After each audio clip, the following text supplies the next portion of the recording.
අද අපි කතර කරන්නේ බොහෝ පිරිමින් තමන් නොදැනුවත්ම වැටෙන මාරාන්තික උගුලක් ගැන. ආදරය කියන්නේ ලෝකයේ තියෙන ලස්සනම හැඟීමක් වුණත් ඒ ආදරය ඇබ්බැහිවීමක් බවට පත් වුණොත් ඒ ඔබම පණ පිටින් විනාශ කරන්න පුරුවන්. ඔබ කවදා හෝ දැක තිබෙනවද ඊටමත් ශක්තිමත් දක්ෂ සහ අරමුණක් ඇතිව වැඩ කරපු පිරිමින් එක් ගැහණියකගේ ආදරය නිසා තමන්ගේ මුළු ජීවිතේම කඩාකප්පල් කරගන්නවා.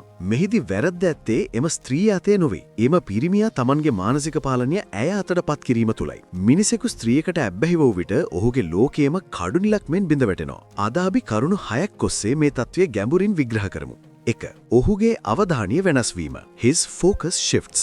මිනිසෙකුගේ ශක්තිය රඳා පවතින්නේ ඔහුගේ මෙහෙයුම මතයි. ඉතිහාසයේ පුරාම ලෝකයේ වෙනස් කළ මිනිසුන්ට තමන්ගේම වූ අරමුණක් තිබුණා. නමුත් ඔහු ඇබ්බැහිවීමකට ලක් වූ හිට ඔහුගේ අරමුණ ඔහුගේ වෘත්තිය හෝ දියණුව නොවි ඇයගේ අවධානය දිනා ගැනීම පමණක් වෙනවා. ඔබේ විනය පිරිහෙන්න පටන් ගන්නේ එතනිනුයි. ඔබ උදෑසන අවදි වූ වහාම සිතන්නේ අද දවසේ කළ යුතු වැඩ ගැන නොවේ. ඇය එවූ මැසේජ් එකක් තිබේද යන්න ගැනයි. ඔබ ජිම් එකට යාම, පොත් කියවීම හෝ ව්‍යාපාරික කටයුතු පස කළා ඇය වෙනුවෙන් කාලය නාස්ති කරනවා. මෙහි ඇති භයානකම දේ නම් ඔබේ සතුට රඳා පවතින්නේ ඇයගේ ප්‍රතිචාර මත වීමයි. ඇය සිනහවකින් පිළිතුරු දුන්නොත් ඔබ සතුටින්. ඇය නිහඬ වුණොත් ඔබ දැඩි පීඩනයකින්. මෙලෙස ඔබේ ජීවිතයේ පාලනය ඔබෙන් ගිලිහී යනවා. අධික ලෙස ආයෝජනය කිරීම. over investing. ඇබ්බැහි වූ පිරිමියෙකු කරන ලොකුම වැරද්ද නම් තමන්ට දිය නොහැකි මට්ටමට වඩා ආයෝජනය කිරීමයි. මෙහිදී ආයෝජනය යනු මුදල් පමණක් නොවේ. කාලය, උත්සාහය සහ මානසික ශක්තියයි. ඔබ ඇයව අහිමි වේයයි බියෙන් සිටින විට ඔබ උත්සාහ කරන්නේ ඇයට වැඩි දේවල් ලබා දී ඇයව රඳවා ගැනීමටයි. ඔබ ඇයට නිතර තෑග්ගි දෙනවා විය හැකි.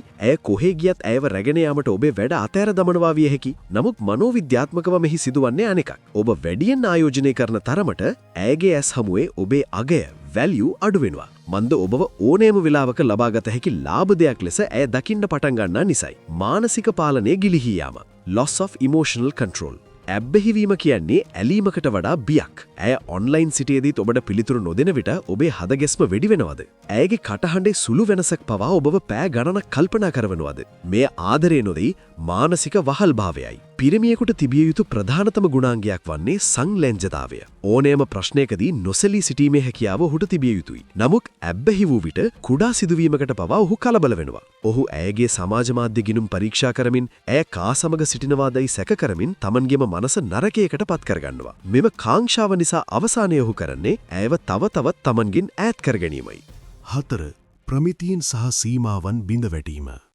මිනිසෙකුගේ පෞරුෂය මනිනු ලබන්නේ ඔහු පණවාගෙන ඇති ප්‍රතිපත්ති සහ සීමාවන් මගිනි. නමුත් ඇබ්බැහිවීම සිදූ විට ඔහු තමා විසින්ම පණවාගත් සියලු නීති රීති ඇය වෙනුවෙන් කඩකිරීමට පටන් ගනී. මනෝවිද්‍යාත්මකව මේ හැඳින්වෙන්නේ self betrayal හෙවත් තමාටම ද්‍රෝහී වීම ලෙසයි. ඔබ කලින් සිතා සිටි රතු කොඩි ගැන සිතන්න. සමහර විට ඇය ඔබට අගෞරව කරනවා විය හැකි. ඔබේ මිතුරන් ඉදිරියේ ඔබව පහත් කරනවා විය හැකි. නැතහොත් බොරු පවසනවා විය හැකි. සාමාන්‍ය තත්වයකදී නම් ඔබ මෙවැනි හැසිරීම් කිසිසේත් ඉවසන්නේ නැත. නමුත් දැන් ඔබ ඇබ්බැහි වී සිටින නිසා ඔබ ඒ සියල්ලටම සාධාරණ හේතු සෙවීමට උත්සාහ කරයි. ඇයට අද ටිකක් තරහ ගිහින් ඇය ඒක කිව්වේ විහිළුවට වැනි නිදහසට කරුණු ඔබ විසින්ම ගොඩනගා ගනී. මතක තබා ගන්න.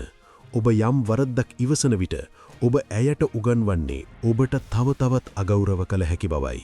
ඔබේ සීමාවන් ලිහිල් කිරීම යනු ඔබේ ගෞරවය පාවා දීමයි. ඇබ්බැහි වූ මිනිසාට තම ගෞරවයට වඩා ඇයගේ ඇසුර වටිනා බැවින් ඔහු තමාගේ පෞරුෂය සම්පූර්ණයෙන්ම දිය කර හරියි. මෙය අවසානයේදී සිදුවන්නේ ඇය පවා ඔහු කෙරෙහි ඇති ගෞරවය නැති කර ගැනීමයි.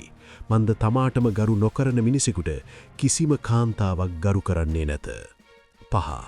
හැසිරීමට ලක්වීම සහ බලය අහිමිවීම. Easy to manipulate. මිනිසෙකු තම චිත්තවේගීය ස්ථාවරත්වය වෙනත් අයෙකු මත රඳා පවතින මොහොතේම ඔහු එම පුද්ගලයාගේ වහලෙකු බවට පත්වේ. බලය, power dynamics සෑම සබඳතාවයකම පවතී. සෞඛ්‍ය සම්පන්න සබඳතාවයකදී මෙම බලය සමබරව බෙදී ගියත් ඇබ්බැහි විට බලය සම්පූර්ණයෙන්ම ඇය සතු වේ. ඇය මෙය හිතාමතා නොකලද්ද ස්වභාවිකවම ඇයට පෙනී යන්නේ ඔබව ඊතා පහසුවෙන් හැසිරෙවිය හැකි බවයි. ඇය නිහඬ සිටීමෙන් ඔබව බියට පත් කළ හැකිය.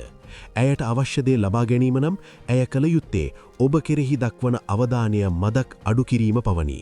එවිට ඔබ ඇය පසුපස හබායමින් ඇය කියන ඕනෑම දෙයක් කිරීමට එකඟ වන බව ඇය දනී. මිනිසා පිරිමියෙකුට තිබිය යුතු තීරණ ගැනීමේ හැකියාව අහිමි වේ. ඔහු හැම විටම තීරණ ගන්නේ තමාට නිවැරදි දේ ගැන නොවේ. ඇයව සතුටු කරන්නේ කෙසේද යන්න ගැන පමණි. මෙවැනි තත්වයකදී පිරිමියෙකු සැබෑ මිනිසෙක් නොවේ, රූකඩයක් බවට පත්වේ. ඔහුට තමාගේම කියා නිදහස් අදහසක් හෝ පාලනයක් නොමැති අතර ඔහුගේ මුළු ජීවිතයම ඇයගේ ඇඟිලි තුඩුවට අනුව නැටෙන නාට්‍යයක් බවට පත්වේ. 6. ශක්තිමත්ම මිනිසුන්ගේ ලක්ෂණ ආදරය මිස ඇබ්බැහිවීම නොවේ. මෙම වීඩියෝවේ අවසාන සහ වැදගත්ම කොටස මෙයයි. ශක්තිමත් පිරිමියෙකු යනු ආදරය නොකරන ගල් හදවතක් ඇති අයෙකු නොවේ. ඔහු ආදරය කරයි, ඔහුට ගැඹුරු හැඟීම් ඇතේ. ඔහු තම සහකාරියට උපරිමෙන් ගරු කරයි. නමුත් ඔහු කිසිවිටකත් ඇය මත යැපෙන්නේ නැහැ. ශක්තිමත් මිනිසා සහ ඇබ්බැහි වූ මිනිසා අතර ඇති ප්‍රධාන වෙනස වන්නේ පදනම. ඇබ්බැහි වූ මිනිසාගේ ලෝකයේ පදනම ඇයගේ සහකාරියයි. ඇය ඉවත් වූ සැනින් ඔහුගේ මුළු ලෝකයම කඩා වැටේ. නමුත් ශක්තිමත් මිනිසාගේ පදනම ඔහුගේ අරමුණ සහ ආත්මගරුවයයි. ඇය යනු ඔහුගේ ජීවිතයට අලංකාරයක් එක්කරන එකතු කිරීමක් මිස ඔහුගේ ජීවිතය සම්පූර්ණ කරන අත්‍යවශ්‍ය කෑල්ලක් නොවේ. ඔහු ආදරය කරන්නේ තෝරා ගැනීමක් ලෙස මිස අවශ්‍යතාවයක් ලෙස නොවේ. ඇය නැතිවත් ඔහුට ලෝකය ජයග්‍රහණය කර හැකි බව ඔහු දනී. ඇය ඔහු හැරගියත් ඔහු වේදනා විඳුණු ඇති. නමුත් ඔහු කඩා වැටෙන්නේ නැහැ. පසුදා උදෑසන ඔහු නැවතත් ජිම් එකට යනු ඇති. ඔහුගේ ව්‍යාපාරික වැඩ පටන් ගනු ඇති. ඔහුගේ ජීවිතයේ එන්ජිම ක්‍රියා කරන්නේ ඔහු තුලින්මයි. සැබෑ ආදරය යනු දෙදෙනෙකු එකිනෙකට සහයෝග දෙමින් යන ගමනයි. එය කිසිවිටකත් එක් අයෙකු තව කෙනෙකුගේ ගොදුරක් හෝ වහලෙකු වන ක්‍රියාවලියක් නොවිය යුතුයි. ඔබ ඔබම වී ඔබේ අරමුණු වෙනුවෙන් කැපවී සිටින විට ඔබ ස්වභාවිකවම ආකර්ශනීය වේ. ඇබ්බැහිවීමෙන් මිදීමට ඇති හොඳම ක්‍රමය වන්නේ ඔබ ඔබව ශක්තිමත් කර ගැනීමයි. තමාටම ආදරය කරන්න බැරි මිනිසෙකුට වෙනත් අයෙකුගෙන් සැබෑ ආදරයක් බලාපොරොත්තු වී නොහැකි. අද අපි කතා කළ මේ කරුණු ඔබේ ජීවිතයට ගලපා බලන්න. ඔබ සිටින්නේ ආදරයකද නැතිනම් විනාශකාරී ඇබ්බැහිවීමකද? මතක තබා ගන්න. ඔබ උපත ලැබුවේ ලෝකය ජයග්‍රහණය කරන්නටත් යම් අරමුණක් ඉටු කරන්නටත්. කිසිම මිනිසියෙකුට ඔබේ ඒ ගමන නතර කිරීමට ඉඩ දෙන්න එපා. වීඩියෝව වැදගත් කියලා හිතනවා නම් ඔබේ මිතුරන් සමග බෙදා ගන්න. මෙවැනි ගැඹුරු මනෝවිද්‍යාත්මක කරුණු දැන ගැනීමට අපේ channel එක subscribe කරන්න. ඔබ තවමත් ඔබේ මානසිකත්වය පාලනය කරන්නේ නැත්නම් මතක තබා ගන්න. අන් අය එය ඔබ වෙනුවෙන් කරනු ඇති. නැවත හමු වෙමු.